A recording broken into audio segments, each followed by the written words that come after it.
Hello guys, একটা নতুন movie এক্সপ্লেনে তোমাদের সবাইকে স্বাগত। আচ্ছা ভাবো, তুমি কষ্টসৃষ্ট করে কোনো একটা মেয়েকে পটিয়েছো, তারপর তো আগে তুমি নিয়ে তোমার রুমে এসে থাকতে।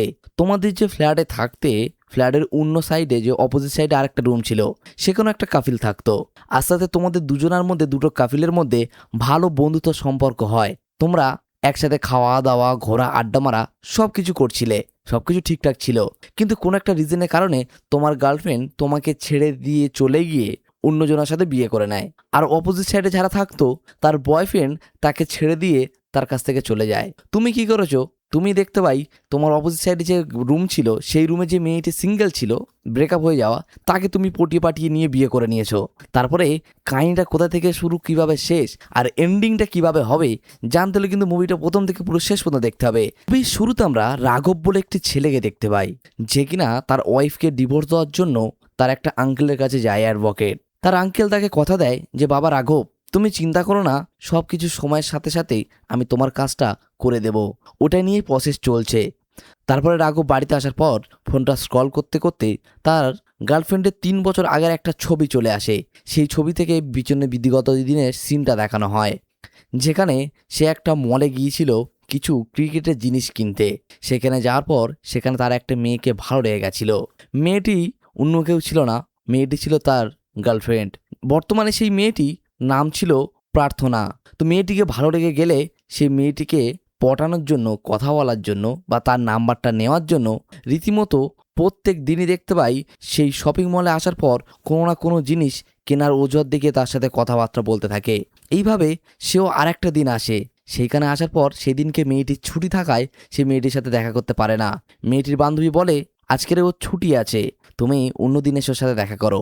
আবারও সে পরের দিন যায়। পরের দিন গিয়ে কোনো রকমভাবে দুটো একটা কথা বলতে না বলতেই মেয়েটি বুঝতে পেরেছিল যে ও তাকে লাইক করতে শুরু করেছে।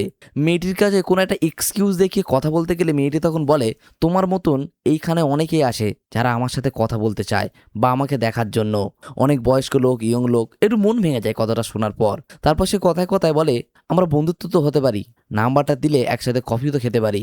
আমি তোমার দেখার জন্য শপিং মলে বারবার আসার পর এত টাকা খরচা করছি, এই টাকা দিয়ে তো একসাথে ঘুরতে যেতে পারি। তো এইভাবে কথাবার্তা বললে মেয়েটির মনটা একটু গলে গেলে সে তাকে নাম্বারটা দেয়। রাঘব রাত্রেবেলা শুয়ে শুয়ে তার ইনস্টাগ্রামের ফটোগুলো লাইক করছিল। হঠাৎই দেখতে পাই প্রার্থনা তাকে কল করে। সে তাকে দেখা করার কথা বললে মেয়েটি তখন বলে, অবশ্যই দেখা করতে পারি, তবে কাল ভোরবেলা 4টের সময় সে দেখা করো। সেই লোকেশনে যাওয়ার পর তার গার্লফ্রেন্ড, মানে হবু গার্লফ্রেন্ড যখন তার সামনে আসে, সে তার ফিগারটা দেখার পর একটু হলেও শক রেখে গেছিল। তো তারপরে রীতিমতো তারা দুজন সাইকেলে করে মর্নিং ওয়াক করতে বেরিয়ে পড়ে। মর্নিং ওয়াক করতে করতে মেয়েটিকে পচানোর জন্য সে সব রকমভাবে ট্রাই করছিল, কিন্তু সে তখন বলে, এইগুলো কমন জিনিস, কমন কথা, তুমি নতুন কিছু ট্রাই করো যেগুলো শুনলে আমার মন ভালো লাগে। সে সব কিছু ভেবে চিনতে বলল যে কোনো মেয়েকে ভালোবাসা তো একটাই উদাহরণ, প্রথমে তার চোখের নেশা, তারপরে তার বুকের নেশা। সে তখনই বলে, মানুষকে ভালো লাগে ফিজিক্যালি চাহিদা পূরণের জন্য, তারপরে তাকে তো ভালোবাসে।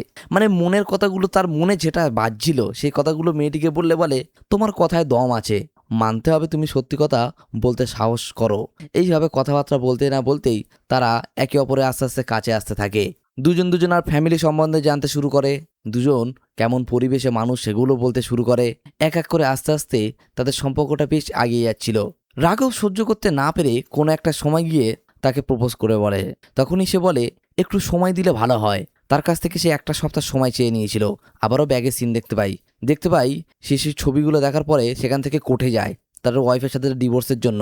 কোর্টে যাওয়ার পরে সেখানে তার আঙ্কেলের সাথে কথাবার্তা বলার জন্য রাঘব ছুটোছুটি করছিল। আবারও সিন শিফট করে পিছনে দেখানো হয়, যেখানে দেখতে পাই 1 সপ্তাহ কেটে গেছে। প্রার্থনা তার সাথে দেখা করতে আসেনি বলে সে প্রার্থনার অফিসের বাইরে গিয়ে তার সাথে দেখা করতে যায়। তো সেইখানে দেখা করতে গেলে প্রার্থনার কাছে যে বান্ধবী ছিল, তার বান্ধবীকে চলে যেতে বলে। ছেলেটি কথায় কথায় জিজ্ঞাসা করে, আমার প্রশ্নের উত্তর দাওনি। তখনই সে বলে, তোমার প্রশ্নে আমি রাজি আছি। রাঘব যেখানে থাকতো সেই রুমের ভিতরে তার 3টে বন্ধুও ছিল আলাদা আলাদা রুমে। সেখানে দেখতে পাই তার গার্লফ্রেন্ডকে সেখানে নিয়ে চলে এসেছিল। তার গার্লফ্রেন্ডকে তাদের সাথে থাকার জন্য এগ্রিও করে ফেলেছিল। মানে তারা লিভিংয়ে থাকতে চলেছিল, একসাথে থাকা, খাওয়া, আনন্দ করা, সব কিছু আস্তে আস্তে বেশ চলছিল। একদিন হঠাৎই সেই ফ্ল্যাটের মধ্যে তাদের অপোজিট সাইডে আরও একটা কাফিল ছিল। তো লিফটে যেতে গিয়ে তাদের দুজনের মধ্যে, মানে টোটাল 4 জনের মধ্যে হালকা ফালকা পরিচয় হয়ে যায়। এইভাবে কয়েকটা দিন আস্তে আস্তে কেটে যায়। রাঘবের বন্ধুরা যখন তাদের রুমে ছিল না, দেখতে পাই সেই সুযোগে রাঘব তার গার্লফ্রেন্ডকে কল করে তার রুমে আসতে বলে যে আজকের আমাদের রুমে কেউ নেই, কোনো বন্ধু বান্ধব নেই, তুমি চাইলে আসতে পারো। সে মেয়েটি তার মুখের ওপর না করে দেয়, কিন্তু টাইম না এগোতে এগোতেই দেখতে পায় রাত্রেবেলা তার গার্লফ্রেন্ড ড্রিঙ্ক থেকে শুরু করে সব কিছু জিনিস নিয়ে তার গেটের সামনে ওয়েট করে। সে এটা দেখার পর প্রথমে একটু শক লেগে গেছিল, তারপরে তার গার্লফ্রেন্ড ভিতরে আসলে সে রোমান্টিক করতে তো ব্যস্ততা হয়ে পড়ে, কিন্তু বলে সব কিছু ধৈর্য ধরা দরকার, এত তাড়াহুড়ো করলে কোনো জিনিস ভালো হয় না। কোথাও থেকে তারা দুজন আস্তে আস্তে তারা অনেকটা ক্লোজ হয়ে গেছিল। সারা রাতটা তারা দুজন একসাথে কাটিয়েছিল। সকালে ঘুম ভাঙা থেকে শুরু করে তার গার্লফ্রেন্ডের সাথে সে দুষ্টুমি থেকে দিনটা শুরু করেছিল। তারা ছাদে গিয়ে দেখতে পায় তাদের অপোজিট সাইডে যে দুটো কাফিল ছিল তারা রীতিমতো এক্সারসাইজ থেকে শুরু করে সব কিছু ব্যায়াম ট্যায়াম সবগুলো করছিল। আর এরা এগুলো দেখার পর একটু হাসি ঠাট্টাই আর কি করছিল। কুইন বলে একটা শপে দেখতে পাই রাঘব তার গার্লফ্রেন্ডকে নিয়ে গেলে সেখানে সেই শপের মালিক বারবার তাদের দিকে দেখতে থাকে। তারা বিয়ে বাড়িতে যাওয়ার জন্য একটা ড্রেস পছন্দ করতে গেছিল, কিন্তু তার গার্লফ্রেন্ডের এটা কোথাও থেকে একটু গিল্টি ফিল হচ্ছিল। সে রাঘবকে বললে রাঘব সে মালিকের ওপর মুখের ওপর কথা বলে যে তুমি এইভাবে দেখো না, আমার গার্লফ্রেন্ডের অসুবিধা হচ্ছে। অ্যাকচুয়াল সেটার অন্য কেউ ছিল না, রাঘবদেরই ওই শপটা ছিল, আর ওটা রাঘবের মা ছিল। পরে পেমেন্ট করার সময় আসলে সে তখন সত্যি কথাটা স্বীকার করে। তখনই মেয়েটা একটু প্রার্থনা একটু লজ্জাবোধও করে ফেলে। দাঁড়িয়ে রাঘব যখন প্রার্থনার কিছু ফটো তুলে দিচ্ছিল, ফটোর পোজগুলো দিলেও সে ঠিকঠাক ফটো তুলতে না পারায় ওইখানে দীক্ষি বলে যে মেয়েটি ছিল থেকে কয়েকটা ফটো তুলে দেয়। রাত্রেবেলা যখন তারা সবাই এক জায়গায় বসে গল্প করছিল, সেই দীক্ষিকা দেখতে পাই তাদের রুমে নক করে আসার পরে বলে আমার একটা ছোটোখাটো হেল্প লাগবে, তোমরা কি কেউ করে দিতে পারবে? তারা সহমত দেয়, বলে আমার মা বাবা আসতে চলেছে, আমি আমার বয়ফ্রেন্ডের সাথে লিভিংয়ে থাকি, এটা আমার বাড়ির লোক কেউ জানে না। তোমরা যদি আমাকে আমার বয়ফ্রেন্ডের কটা দিনের জন্য তোমাদের রুমে থাকতে দাও তাহলে আমার একটু হেল্প হয়। সেইভাবে তারা তাদেরকে সাপোর্ট করে, সব কিছু সেখান থেকে সরিয়ে এনেছিল। রাঘবের গার্লফ্রেন্ড প্রার্থনা সে তখন বলে ও কেন একা থাকবে, তাহলে আমি ওর সাথেই গিয়ে থাকি। মানে সবকটা ছেলে একটা রুমে চলে আসলো, আর ওর দেখতে পাই প্রার্থনা আর দীক্ষিকা তারা দুজন দীক্ষিকার রুমে চলে যায়। তার বাবা মা সেখানে আসে, এরা তো উঁকি ঝুঁকি মেরে দেখতে থাকে। তার বাবা মা আসার পর চারিদিকে ঘুরে ঘাড়ে দেখছিল, কিন্তু ছিল তার বাবা কিছুক্ষণের জন্য বাইরে যাচ্ছিল। সেই সময় দেখতে পায় তার বন্ধুরা কিছু বিয়ার ফিয়ার নিয়ে ঘরের মধ্যে আসে। তার বাবা ভাবলো বাইরে কেন যাব, তারা বন্ধুরা যখন পার্টি করছিল সেইখানে তাদের মধ্যে চলে আসে, বলে আমি এখানে কিছুই চিনি না, তোমাদের সাথে আমি পার্টিসিপেন্ট অ্যাড করতে চাই, পার্টিতে করতে চাই, যা কিছু বিল হবে আমি পে করতে রাজি। তো ছেলেগুলো না করতে পারে না, কারণ তারা জানতো যে এটা দীক্ষিকার বাবা। সেই হিসেবে তাকে দিলে সেখানে বসে যখন তারা গল্পের মাধ্যমে খাচ্ছিল, দেখতে পাই অন্যদিকে প্রার্থনা কিছু খাবার দাবার নিয়ে এসে ডিরেক্ট তাদের রাঘবের রুমের মধ্যে চলে এসে দেখতে পাই দীক্ষিকার বাবা বসে আছে। মানে চোর ধরা পড়ে গেছিল। তখনই দীক্ষিকা সব মানে দীক্ষিকার বাবা সব কথাগুলো সত্যি কথাগুলো জানতে চাইলে তখনই প্রার্থনা বলে যে অ্যাঙ্কেল আমি তোমাকে মিথ্যা কথা বলেছি, এইখানে রাঘব আমার বয়ফ্রেন্ড। আর রাঘবও সত্যি কথা বলে। তো কোনো রকমভাবে সেখান থেকে ম্যানেজ করে নিয়ে ওখান থেকে প্রার্থনা চলে যায়। প্রার্থনা চলে যাওয়ার পর দীক্ষিকা দেখতে পাই কিছু মিষ্টি নিয়ে এসে তাদের রুমে যেখানে তারা পার্টি করছিল সেখানে চলে আসে। মানে দীক্ষিকা আসার পর তার বয়ফ্রেন্ডকে মিষ্টি খাওয়াচ্ছিল, কথাবার্তা বলছিল। রাঘব ইশারা করে বলে তোমার বাবা এখানে আছে। তারা কোনো রকমভাবে এটা বুঝতেই পারে না ভালোভাবে। পরে গিয়ে দীক্ষিকা লক্ষ্য করে দেখলো তার বাবা সেখানে বিয়ার খাচ্ছে। তার বাবা বলে তোর মাকে বলিস না আমি একটুকুনি খাচ্ছি। আর কথায় কথায় তার বাবা বলে তাহলে ওই ছেলেটা কে, তুই যাকে বেবি বেবি বলছিলিস ডার্লিং। মানে দীক্ষিকাও সেখানে ধরা পড়ে গেছিল। তখনই বলে এনে তোমার হবু জামাই, ওকে আমি ভালোবাসি, আমরা একে অপরের। মানে বাপ বেটি মিলে কথাটা পুরো চেপে দিয়েছে, যে যার পার্সোনাল কথা কেউ কারোর ওর মায়ের কানে তুলবে না। এইভাবে থেকে তারা তো সেই জায়গাটা ম্যানেজ করে নিল।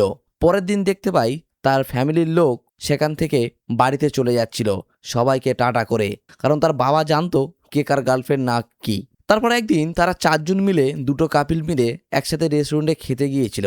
সেখানে খাওয়া দাওয়া করতে গেলে কথায় কথায় দেখতে পাই সেইখানকার টাকার বিলটা অ্যাকচুয়ালি সেখানে দিয়েছিল দীক্ষিকা, কিন্তু রাঘব পে করতে গেলে পে করতে দেওয়া হয় না। তার কয়েকটা দিন পরে প্রার্থনা দেখতে পায় তার বাড়িতে ফিরে আসে।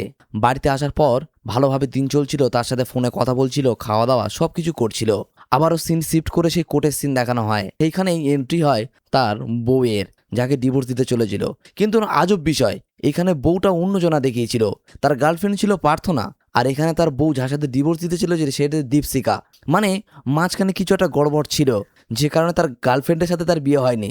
তার অপোজিট সাইডে যে কাপিল ছিল সেই কাপিলের যে গার্লফ্রেন্ড ছিল তার সাথে দেখতে পাই রাঘবের বিয়ে হয়ে গেছে। শেষবারের মতো তো একটা ছবি তুলতে পারি। ফটোটা তোলার পর যখন গ্যালারিতে রাখতে গিয়েছিল, গ্যালারিটা ব্রেকআপ বলে একটা গ্যালারি ছিল, সেখানে গিয়ে দেখতে পারে এর আগে প্রার্থনার ছবি সেই জায়গাটায় আছে। তখনই সিনটা শিফট করে আবার প্রার্থনার দেখানো হয়। প্রার্থনা বাড়িতে চলে আসার পর অনেক দিন হয়ে গেছে, তার খোঁজে রাঘব হায়দ্রাবাদ থেকে তার দেশের বাড়িতে আসলে সেখানে সেদিনকে তার দেখাশোনার চলছিল। ছেলের বাড়ির লোক তাকে দেখতে আসবে, সেখানে গেলে তাকে তো যথেষ্ট আদর যত্ন করা হয়। রাঘবের সামনে তার গার্লফ্রেন্ড প্রার্থনার ছেলে দেখতে এসেছিল, তার বিয়ের পাকা কথাবার্তা হচ্ছিল। এইগুলো সে মোটে সহ্য করতে পারছিল না। যাকে মন দিয়ে ভালোবেসেছে আর তার বিয়ে হচ্ছে তার সামনে, কোনো ছেলে সহ্য করতে পারে? সে সেখান থেকে এগুলো সহ্য করতে না পেরে দেখতে পাই চলে আসে। পরে যখন প্রার্থনা তাকে কল করে, সে বলে আমার ভালো লাগছিল না, আমি চলে এসেছি আবারও ব্যাগে, তুমি তোমার লাইফটা ভালোভাবে কাটিও। চিন্তায় পড়ে আস্তে আস্তে ডিপ্রেশনের মধ্যে চলে যাচ্ছিল।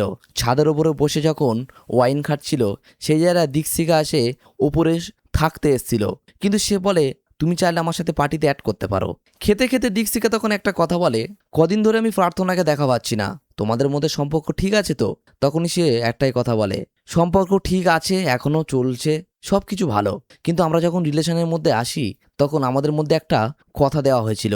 ও আমাকে বলেছিল তোমাকে ভালোবাসতে পারি বা রিলেশনে আসতে পারি, কিন্তু তার বাবা মা যে ছেলেকে দেখেই তাকে বিয়ে দেবে সে সেই ছেলেকেই বিয়ে করবে, বাবা মার কথা ফেলতে পারবে না।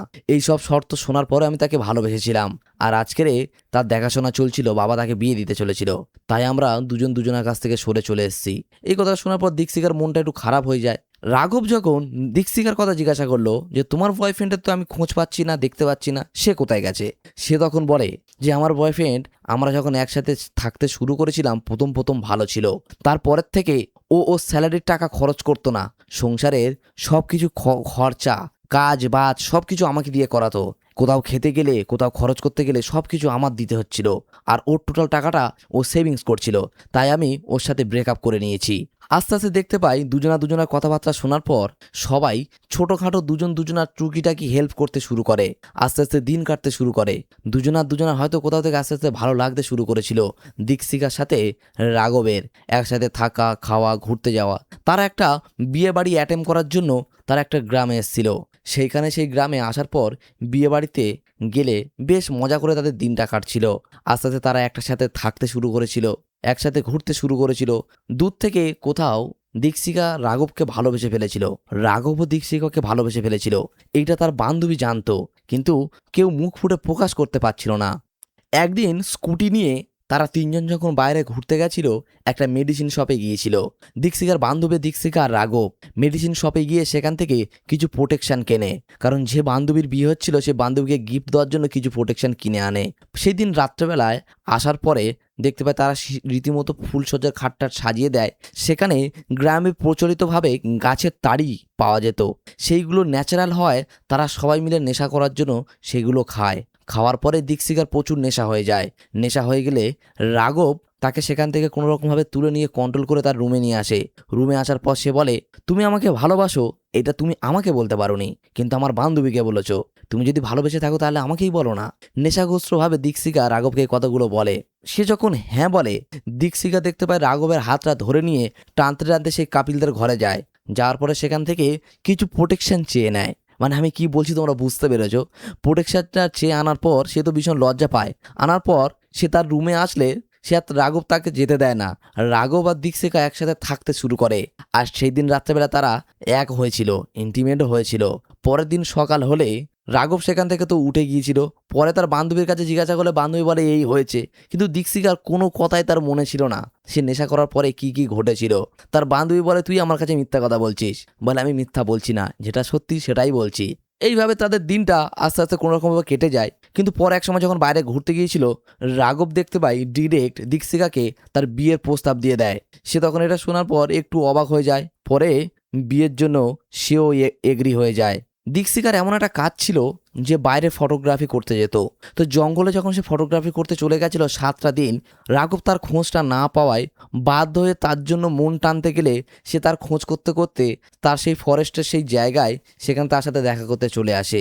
এবং সেইখানে দেখা করতে আসার পরে দুজনা কথাবার্তা বলতে না বলতেই রাঘব দেখতে পাই একটা আংটি বার করে তাকে বিয়ের প্রস্তাব দিয়ে তাকে আংটিটা পরিয়ে দেয়। সেও তার সাথে বিয়ে করতে এগ্রি হয়ে যায়।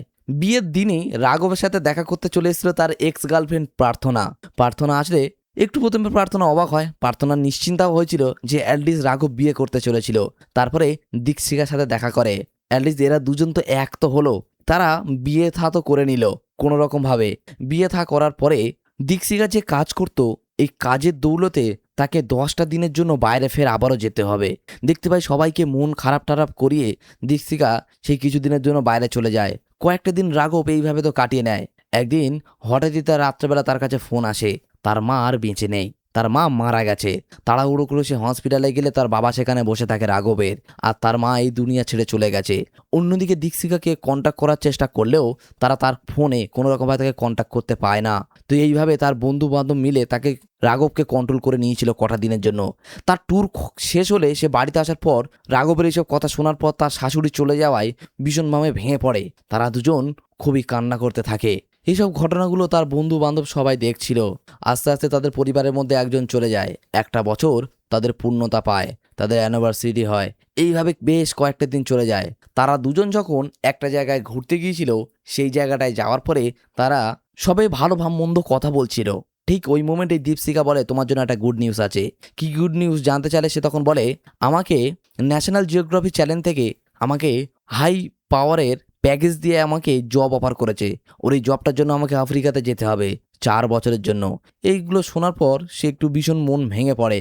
পরে তারা দুজন এক জায়গায় বসে ঠান্ডা মেজাজে তখন ডিসিশন টানে যে কি করলে বেস্ট হবে। আমাদের ফিউচারটা তো আগে না, টাকা পয়সাও ম্যাটার করে।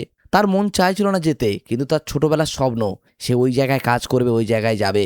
সে সিদ্ধান্ত নিল, রাঘবকে বলি, রাঘব তো আমাকে এতটা ভালোবাসে, আর আমি যদি এইভাবে চলে যাই সে আমাকে ছেড়ে থাকতে পারবে না। রাঘবকের মনে একটু আঘাত দিয়ে যেতে চাইছিল সে রাঘবকে বলে, আমরা দুজন আগের মতো বন্ধু হয়ে যাই, তারপরে আমি সেখানে যাই, তাহলে তোমার আমার প্রতি টানটা কম হবে। এইটা শোনার পর রাঘব মন থেকে ভীষণভাবে ভেঙে পড়ে। মাকে হারানোর পর তার ওয়াইফ যদি আবারও চলে যায়, তাহলে কোনো ছেলে ঠিক থাকে? রাঘব সে শেষ বেঁচে একটা চিন্তা নিল, ডিভোর্স নেবে। ডিভোর্স ছাড়া তার কাছে কোনো রাস্তা নেই। ডিভোর্স নেওয়ার পরে তার বউ যেখানে যাবে যাক, সে তাহলে তার জন্য টেনশন করবে না। এই নিয়ে তার একটা অ্যাডভোকেট আঙ্কেলের কাছে গিয়ে কথাগুলো বললে অ্যাডভোকেট আঙ্কেল তখন তাকে বলে, এমন তো বিষয় না, এমন দিনেরও বিষয় না, 4টে বছরের বিষয়। যদি চাও তো ডিভোর্স না নিয়ে তোমরা সেই কাজটা হাসিল করে নিতে পারো। 4 বছর পরে তো আবার চলে আসবে। কিন্তু রাঘব শুনতে চায় না। করে কোর্টের সিন দেখানো হয়, যেখানে তাদের ডিভোর্সের জন্য রীতিমতো সব কিছু ফাইনাল হয়ে গেলে তারা সই করে তাদের ডিভোর্সটা সরকারিভাবে অ্যাপ্রুভ হয়ে যায়। তারা সবাই ভেঙে পড়ে। তারপরে সে চলে যায় তার চাকরির উদ্দেশ্যে দীক্ষিকা। আর এখান থেকে রাঘব আস্তে আস্তে নিজেকে ভেঙে পড়ে। নিজেকে কন্ট্রোল করতে করতে 1 মাস 2 মাস করতে করতে 6টা মাস কাটিয়ে দেয়। কেউ কাউকে ফোন করে না, কারোর সাথে কারো যোগাযোগ করে না। সেও সেখান থেকে রাঘবের জন্য ওয়েট করে। রাঘব না করে ফোন, না করে SMS। সে ভাবছিল যে লাইফে হাজব্যান্ড থাকার পরেও যদি সুখ না থাকে, টাকার সব ম্যাটার করে না। সে ভাবলো রাঘব যদি আমাকে ফোন করে একবার ডাকে আমি চলে যাব। তো দেখতে পাই তাদের 2 বছরের অ্যানিভার্সারি পালনের জন্য রাঘব তাকে একটা ভয়েস মেসেজ করেছিল। সেই মেসেজটা শোনার পর তার মনটা খুব টানছিল দীক্ষিকার।